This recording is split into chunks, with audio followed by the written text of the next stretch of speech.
हर हर महादेव मित्रों, स्वागत है आपका आज की वीडियो में। आज हम आपको सुनाने जा रहे हैं एक ऐसी कहानी जिसमें ऋषि गालव ने राजा ययाति से उनकी पुत्री को दक्षिणा के रूप में प्राप्त किया। फिर उसे अलग अलग समय पर अलग अलग 3 राजाओं को बेचकर उनसे 200 श्यामकरण घोड़े प्राप्त किए। अंत में उन्होंने माधवी को अपने गुरु विश्वामित्र को दक्षिणा के रूप में भी दे दिया। और इन चारों ने यानी कि तीनों राजाओं और गुरु विश्वामित्र ने न केवल माधवी के साथ संभोग किया बल्कि उससे एक एक पुत्र की भी प्राप्ति की। तो क्या है यह पूरी कहानी, आइए विस्तार पूर्वक जानते हैं।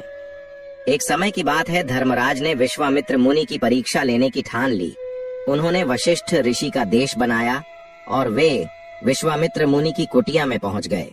वहां पर जाकर उन्होंने विश्वामित्र मुनि से खाने के लिए अन्न मांगा।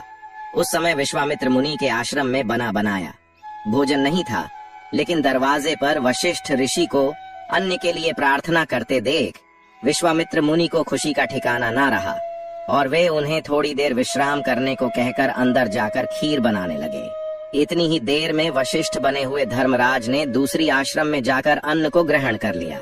जब विश्वामित्र मुनि खीर बनाकर वशिष्ठ के पास आए तो वशिष्ठ ने कहा कि मैंने तो अन्न ग्रहण कर लिया, अब आपका अन्न मेरे किसी काम का नहीं है, आप अपना अन्न स्वयं ही रख लीजिए। यह सुनकर विश्वामित्र निराश रह गए, क्योंकि उनके दरवाजे पर आया हुआ एक याचक बिना उनसे अन्नदान लिए तृप्त होकर जा रहा था।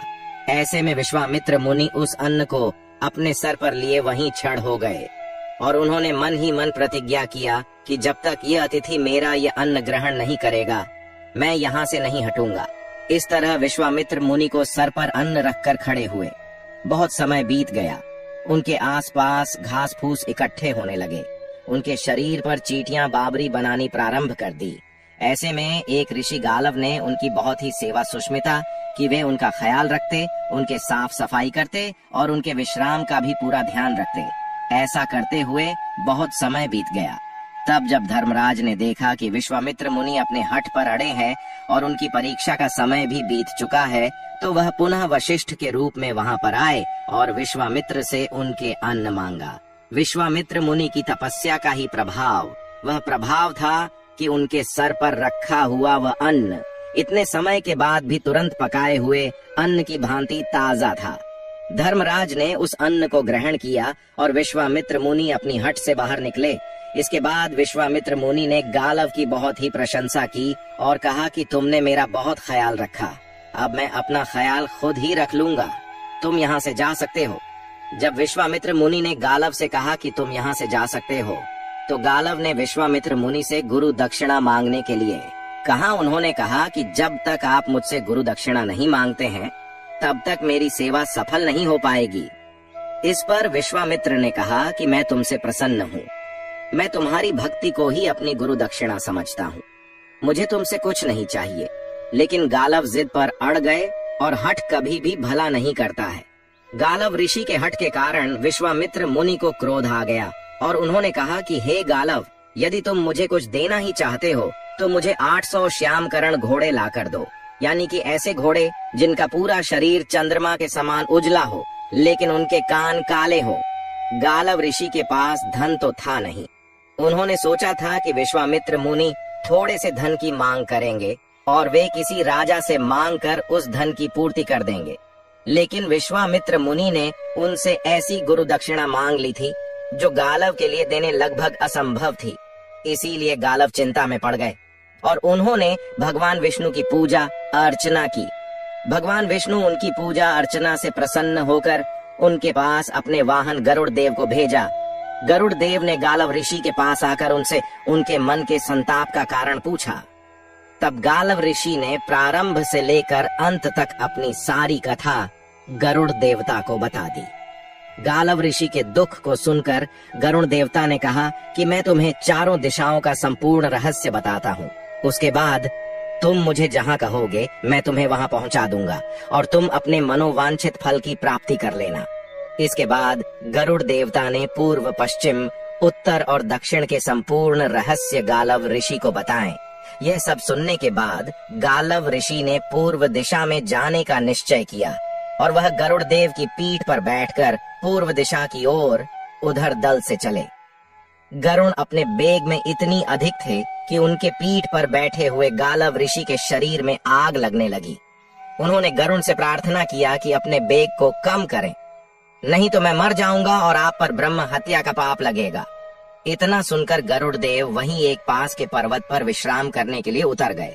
उस पर्वत का नाम वृषभ पर्वत था। वृषभ पर्वत पर एक शांडिल्नी नामक ब्राह्मणी रहा करती थी। जब वहां पर उसने 2 अतिथियों को देखा तो उन्होंने उन दोनों का बड़ा ही स्वागत और सत्कार किया। थोड़ी देर के बाद उन दोनों को नींद लग गई और 2 ही घड़ी के पश्चात जब उनकी नींद खुली तो गरुड़ देवता के पंख ही नहीं थे, फिर पंखीन हो गए थे। तब गालव ऋषि ने उनसे पूछा कि यह क्या हुआ? तो गरुड़ देवता ने कहा कि मेरे मन में यह विचार आ रहा था कि मैं इस ब्राह्मणी को, जो कि निर्जन स्थान पर रहती हैं, अपने लोक विष्णु लोक में पहुंचा दो शायद। इसीलिए ब्राह्मणी के तपस्या के प्रभाव से मेरे मन में आए इस विचार के कारण मेरे पंख गल गए हैं। तब ब्राह्मणी ने कहा कि तुम सही कहते हो, ये मेरा स्थान है और जो कि तुमने मुझसे बिना पूछे ही यहाँ से हटाने का विचार किया था। हालांकि कि तुम्हारे मन का जो विचार था वह तुम मुझे विष्णु लोक प्रदान करना चाहते थे, लेकिन फिर भी तुमने मेरी इच्छा का सम्मान नहीं किया, मुझसे नहीं पूछा, इसलिए तुम्हारे पंख गल गए। अब मैं तुम्हारे पंखों को वापस तुम्हें प्रदान करती हूँ। तुम दोनों ययाति के पास जाओ, वह तुम्हारी मनोकामना की पूर्ति कर सकते हैं।